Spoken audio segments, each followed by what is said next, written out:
Sanibonani, welcome back to enye video. Ngiyabonga kakhulu Tungene. Thank you very much for uthando ne-support. Ngiyabonga kakhulu bafethu ukubuka ama-videos ami, ukulike nokusubscribe. Kwaba ngaka-subscribe, please carry on and subscribe. Ungakhohlwa ukuyishare ivideo, ishare kwezinye indawo. So kunalolu daba luka-Vuyokazi olwaba khona you guys after uVuyokazi kwaba ne-video engizobuye mhlawumbe ngiyilahlele on my screen eyatrenda lana enobhuti kuthiwa nguZonzo. Manje ke abamaziyo bathi lo bhuti he's just another brother ongafuni ukuzithola usezandleni zakhe. He's done this, he's done that. Ngaze ngasho ngathi mina ngimkhumbula ngalesi story somntana lana omncane kodwa ingane isikole yabatrenda lapha naye lo Zonzo lo ya into eyikanjalo. Ngimamela kakhulu owami mayikhuluma ukuthi Zonzo of all people bathi bayamazi imisebenzi yakhe kakhulu nje uhlele trend nje ngale ntombazana naleya into eziningi nje uyambona nje kuleya video enoVuyokazi uyambona ukuthi ubaba oziphethe kahle angithi mhlawumbe ubhuti oziphethe kahle. You cannot be doing that honestly, especially uma uyazi ukuthi une girlfriend or unonkosikazi and then wena esportini namanye amantombazana and we are doing that. Into engayibona kuleya video yabe kubonisa ukuthi ngubhuti ongaziphethe kahle, awusabi nokuthi mhlawumbe intombi yakhe izothina, mhlawumbe umfazi wakhe uzothi into ezikanjalo nje.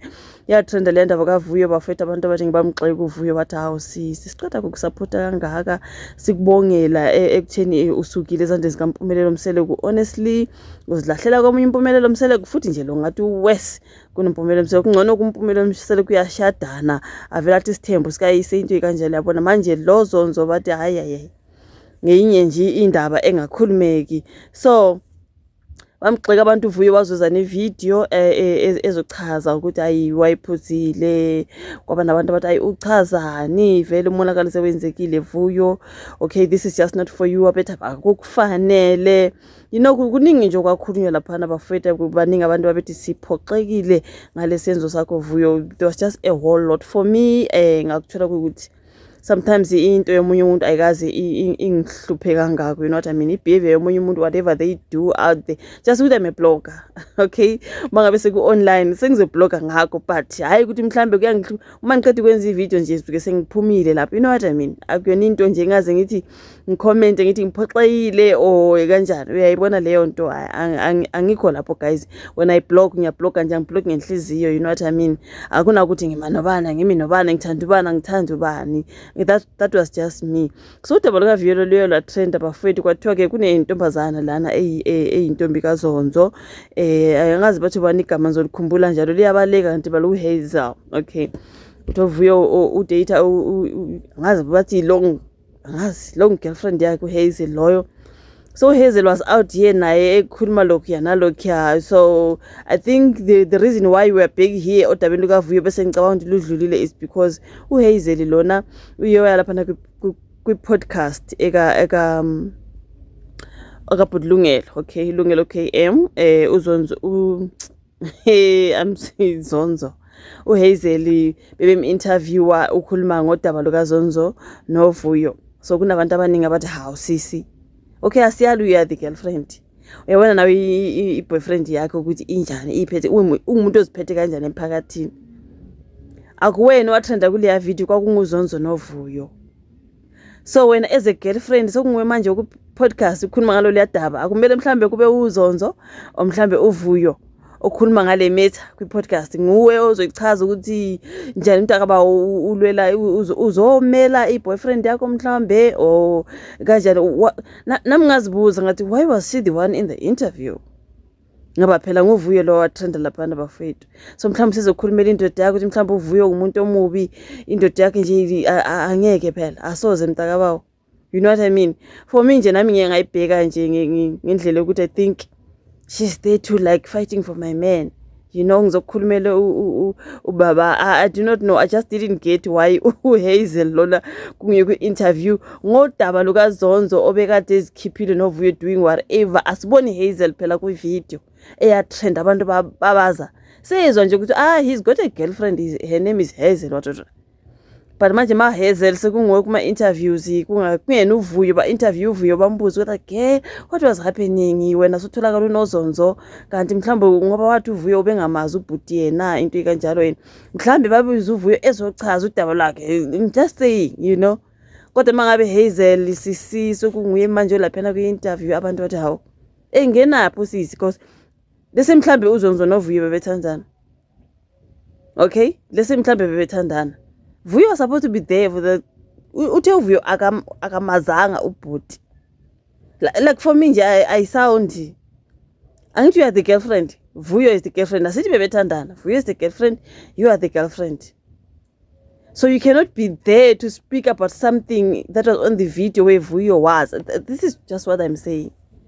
I feel like kube bekunguvuyo mhlawumbe uVuyo akafunanga, but why Hazel, the so-called girlfriend? You know, it's just a whole lot. Kunabantu nje bathi how. Okay, we understand uVuyo bamgxeka abantu bamsola wabuye uVuyo ngathi umuntu oxolisayo ukuthi guys I didn't know the guy blah blah blah ngangidakiwe, okay blah blah nenanisazi mina ngangingazi. Okay, siya understand, right?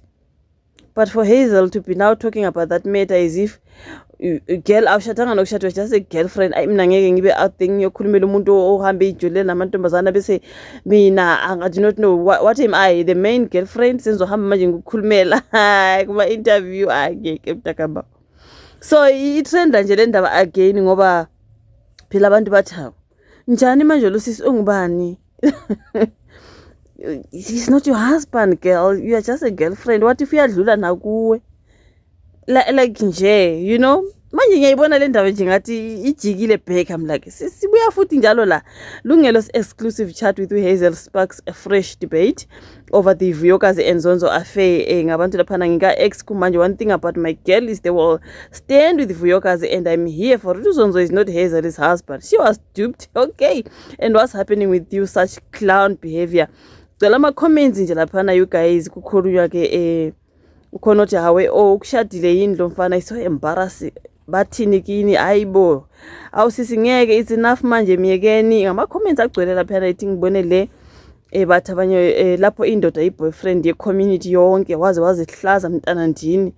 Ukhona umuntu dating ubhebhizwe is tough. You have to go around to podcast explaining yourself where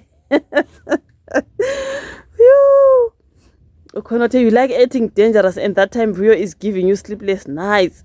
Babe phoyisa mawungabona indoda ebangwayo. Hey guys, like no. So these are the people abagxeka lo Haze. Even for mina ngiyamgxeka ngithi engubani to come and speak because guys kule yabona kube kuthi Zonzo kunguVuyo kunguHazel. Kumbe mhlambe kube Hazel waqhamuka phela wazoyenza sininyana la ukuthi indoda yami kwa ukuthi bathathu manje kwakunguZonzo noVuyo bese kumnandini bejabulele. Bathi mase zakhe uVuyo wathi hayi guys mina bendingamazi ndandinxilile, you know, abantu bathi hayi girl hayi musa nje ukuchaza whatever, okay, you know. But manje for the girlfriend to be the one out here for uluyabhuti hayi abantu bathi sisiphoxekile. uZonzo of all the people uzomkhulumela, you know what I mean. Iyona nto eyenzakayo abantu on X, they are saying a whole lot.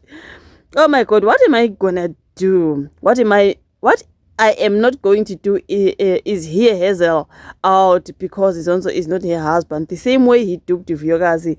Let me see. Vuyokazi Ncweni was a hookup girl. Zonzo's girlfriend speaks out on Engineer Your Life. Vuyokazi was a hookup girl. Ungenaphi wena? How can you have a boyfriend who's just having hookup girls? Ngendlela empantsa ngayo la ezinqeni. You guys kule, and then I'm gonna be out there as a girlfriend proud ngiyokhulumela yo uhamba ubehave kanje emphakathini.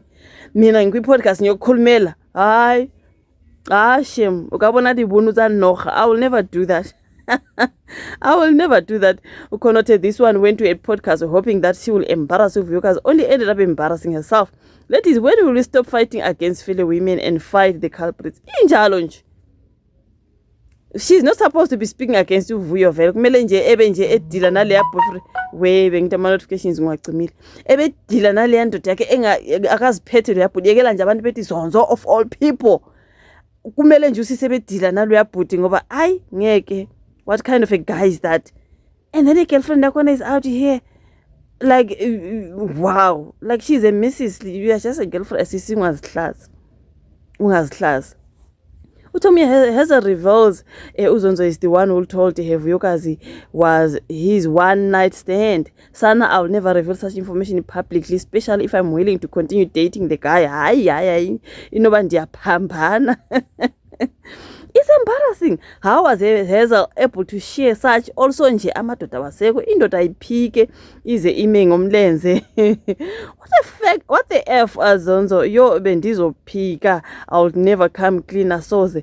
Like it's just a whole lot you guys ngalolu daba. For me I'm like Hazel sisi, hayi zithande mntakaba, zithande sisi.